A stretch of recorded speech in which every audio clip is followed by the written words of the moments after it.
Well, I mean, for me, I'm old school football historian. I love it, and not only with football, with all sports. I'm a rivalry guy.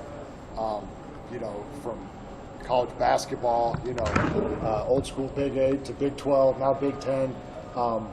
Same thing with us. When I grew up, there were certain games that everybody knew who you were going to play, and that was important because you talk about those all year, especially when you're in a football crazed state or a sports crazed state in general.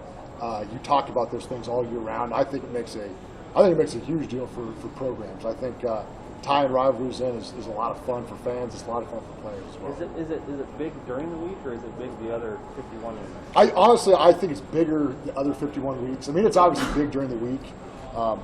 This always stuck with me. John Gruden, when I got drafted to Tampa Bay, I didn't really know the rivalries down there.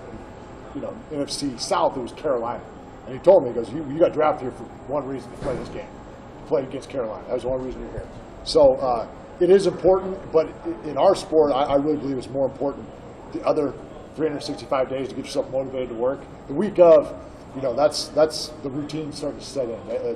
It gives you a little extra juice maybe sometimes, but I think it helps you even more the other 364 days.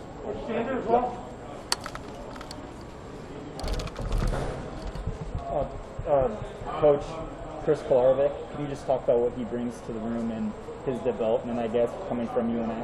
Yeah, I mean, he brings, he came from UNI, but has a lot of playing experience.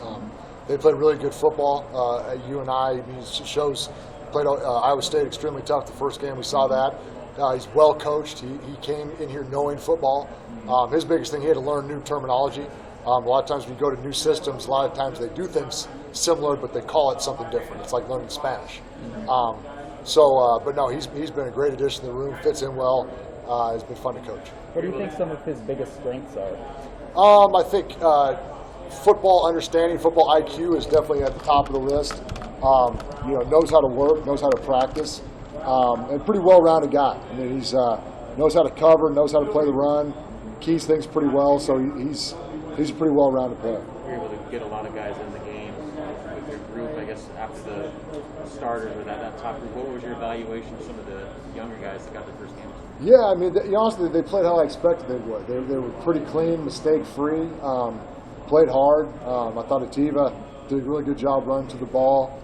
Snod's was really solid, and that's kind of what I expected when they went in. They've been doing a good job all off-season, all camp, so I expected there not to be very much drop-off at all. You had mentioned Ativa a couple times where he's shown some flashes. I think we saw a little bit of that in that game with just his speed to the football. Is that kind of the dynamic he brings, just the athleticism and quickness to the football? He plays hard. He's got a good nose to the football, and he's not a guy you have to get going. He plays hard all the time.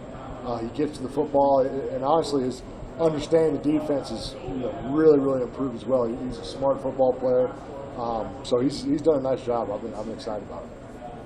Buffalo, obviously, their running game immediately jumps out, even with the new staff. I guess the challenge for you guys, knowing that they're probably going to want to try to control the game on the ground, and what's been the message for you? Yeah, they've got a good run game. They got really good backs, and they got experienced offensive linemen that know how to play football. I think even though I want to say it's like 2 returning starters, I want to say, but a lot of those guys have played a lot, and they do a good job. And this game, it will be a big part of it is stopping the run and tackling really well.